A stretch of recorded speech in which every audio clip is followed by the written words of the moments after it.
시간을 흘려보낸다. 아무것도 하지 않는다. 목적 없이 쓴다. 해야 하는 것 대신 하고 싶은 것만 한다. 완벽하게 하는 것이 아니라 즐거운 만큼만 한다. 훌륭한 사람이 되지는 않지만 덜 아픈 사람이 되어간다. 회사를 그만두고 한동안 누워 있었다. 불안을 억누르며 먹고 자고 쌌다. 뭐든 생산적인 행동을 해야 할 것 같아 나는 계속 안절부절 못했고, 불안한 나에게 나는 계속 말을 건넸다. 아무것도 하지 않아도 괜찮아. 당분간은 그냥 짐승처럼 지내도 좋아. 진짜 하고 싶은 게 생길 때까지 그대로 있어. 계속 걷다 보니 불편한 감정들이 아주 서서히 씻겨 내려간다. 감각으로 생각을 씻어내고 현재로 과거를 씻어낸다. 걷기는 마음의 샤워라 할 만하다. 매일매일 씻어야 악취가 나지 않듯 묵은 때를 밀듯 계속 걷는다. 계속 씻는다. 오래도록 쉬며 마음에 여유가 생기고 스스로를 돌아볼 여지가 생기자 조금씩 눈물이 나왔다. 겨우 나의 나약함을 드러낼 힘이 생겼다. 사람들 앞에서 대놓고 울지는 못하지만 혼자 있을 때 꽤나 자주 울었다. 30여 년간 제대로 울지 못하면서 쌓여있던 눈물일 것이다. 아이가 걸음마를 익히듯 우는 법을 다시 익힌다. 시원하게 울어서 날선 마음을 누그러뜨린다. 새삼 눈물은 마음이 행하는 응급지치라고 느낀다. 허송세월, 목적 없는 심, 그것이 내 백수 생활의 마음가짐이었다. 결론적으로 나는 실패했다. 심은 그냥 심이 아니라 어느 순간 나를 위한 심으로 흘러갔다. 아무것도 하지 않는다고 하지만 정말 아무것도 하지 않을 수 있을까? 무언가를 하고 있다. 내가 원하는 음식을 먹고, 원하는 게임을 하고, 원하는 책을 읽고, 원하는 시간에 잔다. 그 중심에는 나의 감정이 있고, 나의 욕망이 있다. 그것은 실패이지만 실패는 아니었다. 덕분에 나는 많이 좋아졌으니까. 심의 본질은 나를 위함이라는 걸 깨달았으니까. 위하여를 다시 생각한다. 많은 위하여는 나를 위하여에서 출발한다. 나의 성공을 위하여 취업을 하고, 나의 행복을 위하여 결혼을 하고, 나의 성장을 위하여 노력을 한다. 그런데 위하여를 몇 단계 거치다 보니 수단이 목적이 되어버린다. 회사를 다니는 것은 나를 위함인데 어느 순간 그 마음을 잊고서 눈앞에 보이는 일에 미치고 일의 해결을 위하여 모든 것을 쏟아내 버리고, 그러다가 정말 미쳐버리고 쉬며 다시 생각했다. 나의 1순위는 나라는 거. 세상이 나를 부품으로 삼고 버리더라도, 누군가가 나를 감정의 쓰레기통으로 삼더라도, 남이 나를 수단으로 쓸지라도 나는 나를 위하여 사는 것임을 잊지 말자고. 내가 아니고 무언가를 위한 수단이 되어버릴 때 수단으로서 그 수단을 달성하기 위해 미치는 것이 아니라 나를 위한 시간을 반드시 만들어주자고. 그것이 심이 알려준 가르침 중 하나였다. 작은 일이나마 성취감을 느끼고 그 느낌을 충분히 받아들이는 행동이 필요했다. 예전에는 하지 못했던 일이다. 무언가를 이루고 뿌듯한 감정이 올라와도 스스로 억눌렀다. 그 정도로 만족해서 되겠어? 라고 되뇌었다. 칭찬을 받아도 그냥 지나가는 말이야 라고 스스로를 단속했다. 예전엔 그랬지만 이제는 다르다. 무료함은 감각의 스위치다. 무료함이란 감정이 느껴지기 시작하면 조금 섬세해진다. 심심해서 벽지 무늬를 유심히 살펴보게 되는 것처럼 무료함이 시작되면 살갗에 닿는 바람이라든가 햇살의 각도라든가 시답지 않은 것들을 바라볼 수 있게 된다. 또한 무료함은 행동의 스위치다. 잡스러운 공상들이 떠오르고 나는 무엇인가 창조적인 것을 하고 싶어진다. 좋아하는 나를 끌어내기 위해 나는 다만 상황을 만들어 그 녀석이 튀어나올 판을 깔아준다. 무의미한 시간을 나에게 선사한다. 침대 위를 뒹굴뒹굴 거리며 실컷 웹툰을 보고 밥을 먹고 핸드폰을 만지작거리고 봤던 TV 예능을 반복해서 보고 그렇게 게으르고 피곤한 나에게 배부르게 먹이를 주면 만사가 귀찮은 내가 슬쩍 들어가고 무료함이란 감정이 서서히 올라오고 내가 좋아하는 내 안의 녀석이 튀어나온다. 그때그때 다르지만 얼추 4~5시간 정도의 무의미한 시간이 필요하다. 내가 좋아하는 나를 만나기 위해서는 여전히 많은 시간이 걸린다. 나를 대함에 있어 나는 아마추어다. 나에게 서툴게 대하다가 나와 불화할 때도 잦다. 하지만 내가 좋아하는 나를 가까이 두고 자주 불러내다 보면 언젠가는 녀석이 숨쉬듯 자연스럽게 튀어나올 것을 믿는다. 그래서 나는 노력한다. 유의미한 나를 위해 무의미한 시간들을 흘려보낸다. 조금씩 내가 좋아하는 나와 가까워지기 위해. 천재도 아니고 요절도 글러버린 상황에서 나는 새로운 롤 모델을 찾았다. 박안서나 김훈과 같은 삶을 살기를 꿈꿨다. 다들 알다시피 그들은 늦은 나이에 등단하여 훌륭한 작품들을 남겼다. 그들도 늦게 시작하여 엄청난 작품들을 만들었으니 나도 지금 조금 헤매도 괜찮아 라고 스스로를 위로했다. 카피라이터로 일을 시작하던 시절의 롤 모델은 나의 사수였다. 국내 광고제에서 상을 휩쓸고 세계 광고제에서 상을 받은 사수. 그처럼 나도 좋은 광고를 만들고 싶었다. 좋은 광고를 만들었다고 세상으로부터 인정받고 싶었다. 하지만 아주 많이 노력을 해보아도 좋은 아이디어를 내기는 쉽지 않았고 매일이 괴롭기만 했다. 몇 년쯤 괴롭게 아이디어를 내다 문득 사수들의 모습을 다시 보았다. 그의 삶은 멋있어 보이지도 즐거워 보이지도 않았다. 괴로워 보이기만 했다. 좋은 아이디어 하나를 만들기 위해 스스로를 자학하고 주변인들을 괴롭히고 스트레스로 원형 타이머가 오고 공황장애가 오는 삶. 신혼여행 가서도 경쟁 PT를 준비하여 승리하고 그렇게 열심히 애써서 좋은 캠페인을 만들어낸 것을 자랑스럽게 이야기하는 삶.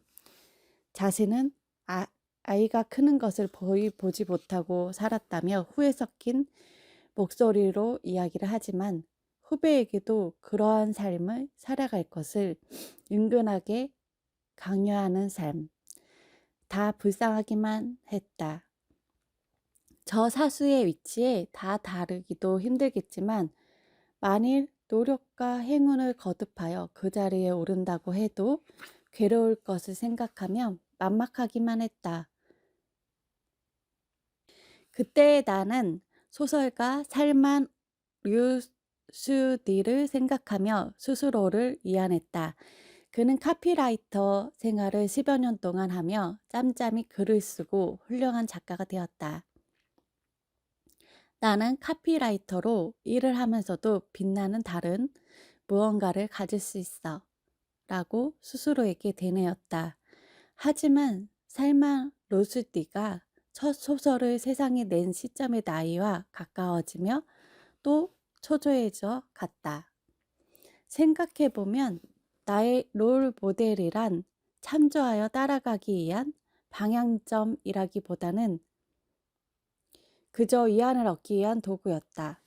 무엇인가 거대하고 대단한 것이 되고 싶은데 스스로 초라하여 슬퍼질 때 롤 모델의 모습에 나를 투영하여 저 대단한 사람도 저 시점에서 저랬으니까 나도 이대로 괜찮아 라고 다독이기 위한 도구였다. 그러니 정말 닮고 싶은 것이 아니었다.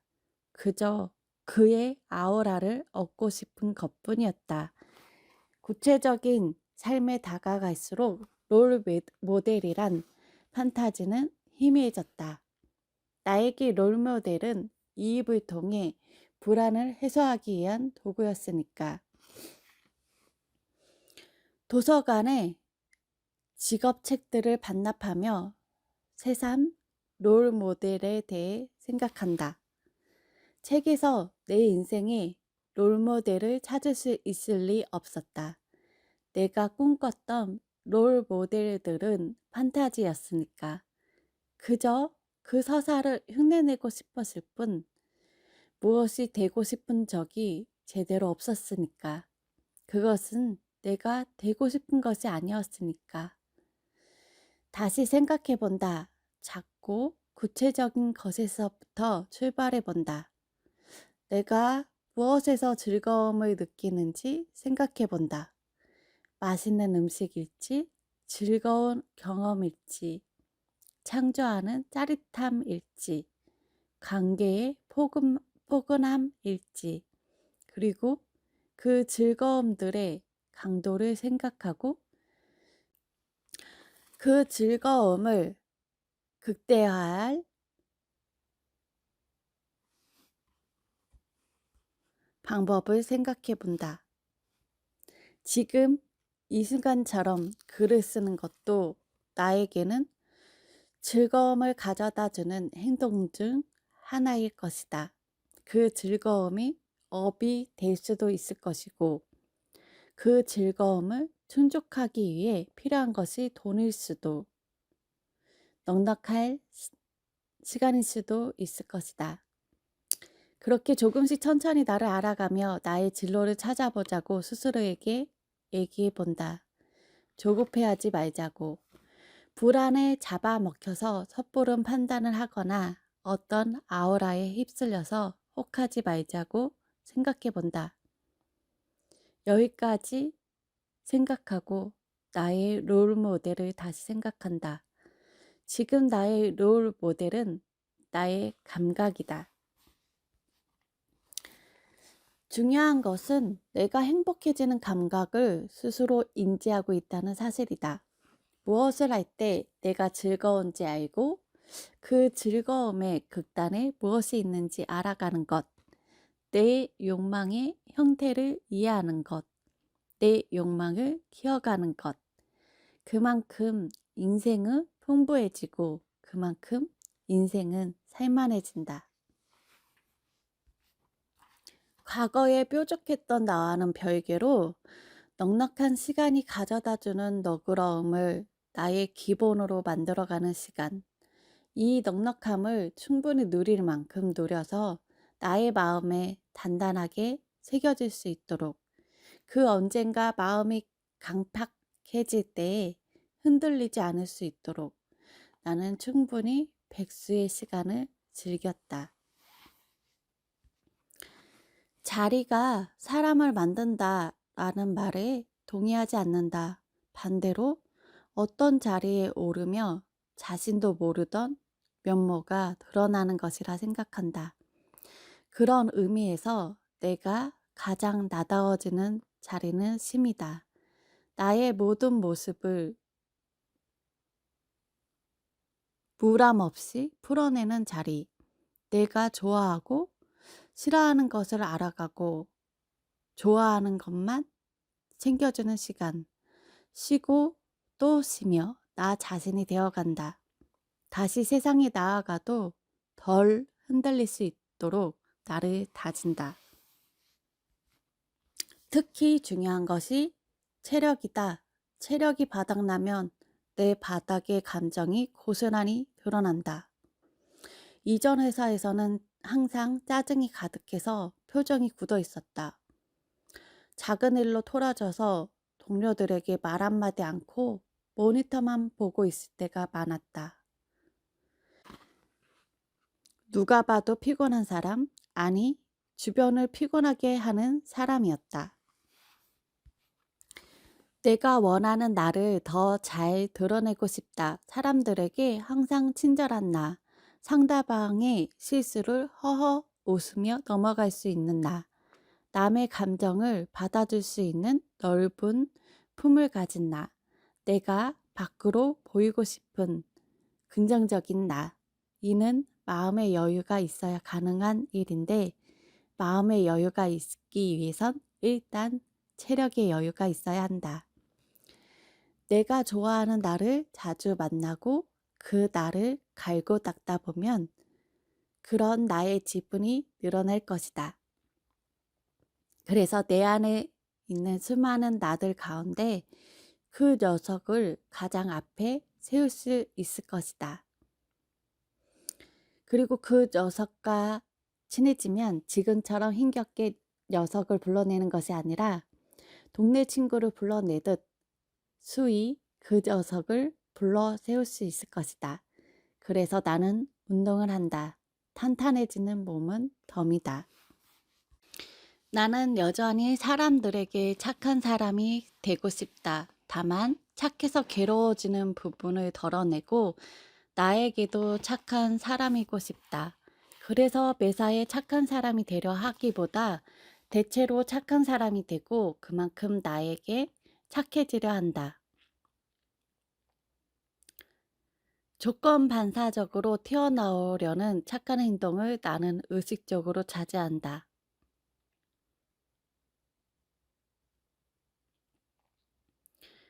하고 싶은 일과 해야 하는 일을 구분하기 시작한다. 착하고 싶으면 착한 행동을 하지만 착해야 한다고 생각이 들면 일단 멈춘다.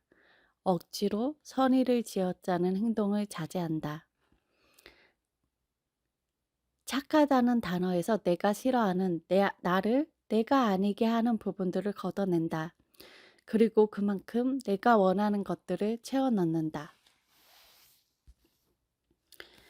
더 잘 화를 내기 위해 노력한다. 언성을 높이고 고함을 지르는 게 화를 잘 내는 것이 아니다. 어떻게 화를 내야지 적절하게 나의 감정을 전달할 수 있을까? 어떻게 화를 내야지 상대방이 나의 감정을 잘 받아들일 수 있을까? 어디에 교본이 있는 것도 아니다.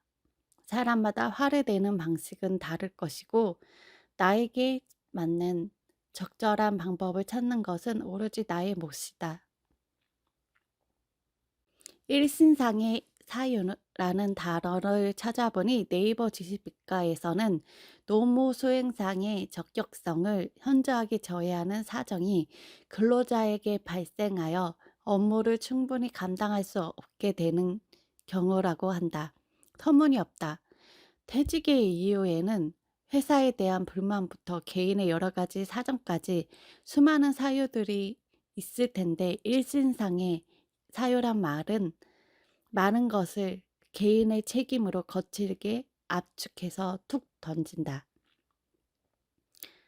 아주 틀린 말은 아니겠지만 단어와 진실 사이의 거리는 서울대 입구역과 실제 서울대 입구 위치만큼이나 멀다. 차분해진 마음으로 다시 생각했다. 나는 무엇을 좋아하나? 첫 번째 떠오르는 것은 쉼이다. 나는 쉬는 순간 행복하다. 계속 쉬고 싶다. 오래오래 쉬고 싶다. 지속 가능한 쉼을 위하여 나는 어떻게 해야 할까? 지속 가능한 쉼을 위해 돈을 벌어야 하지만 그 돈을 버는 시간이 온통 고통이기를 바라지는 않는다. 지금 저 회사에 들어가면 나의 쉼을 보장받을 수 있을까? 그리고 그 일을 하는 시간에 나름 의미를 찾을 수 있을까? 고민한다. 고민했다. 그리고 고민하다 결정했다. 결국 다시 회사를 다니기 시작했다.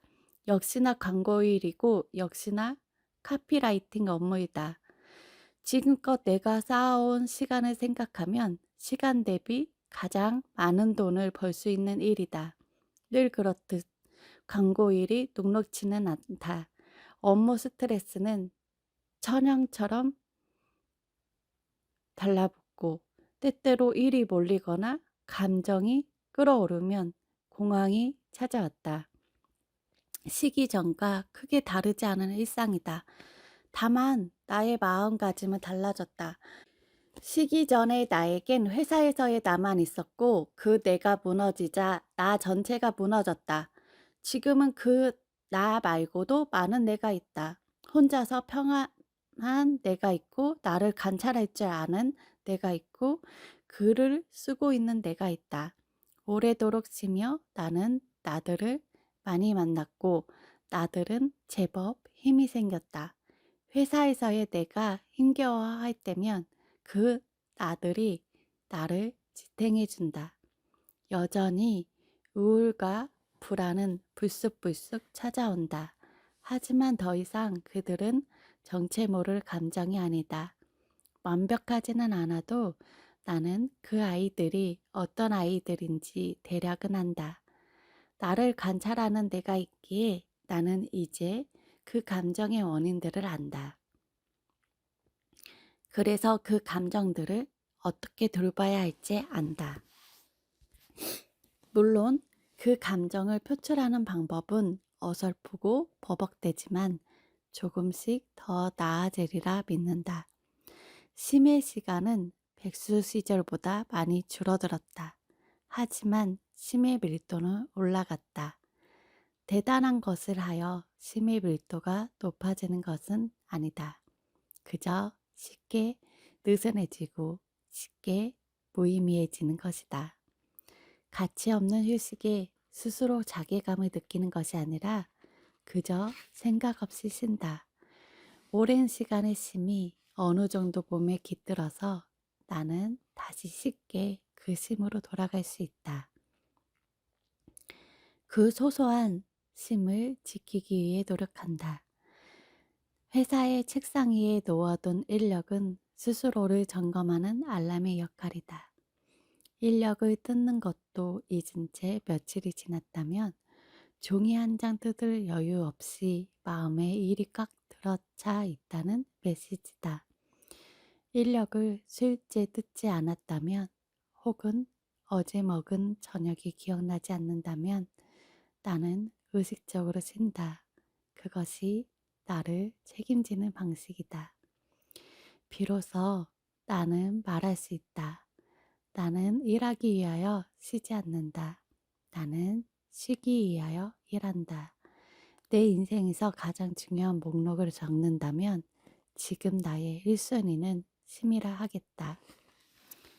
모두들 잘 쉬었으면 좋겠다. 모두들 잘 무의미해졌으면 좋겠다. 나는 이제 잘 쉰다.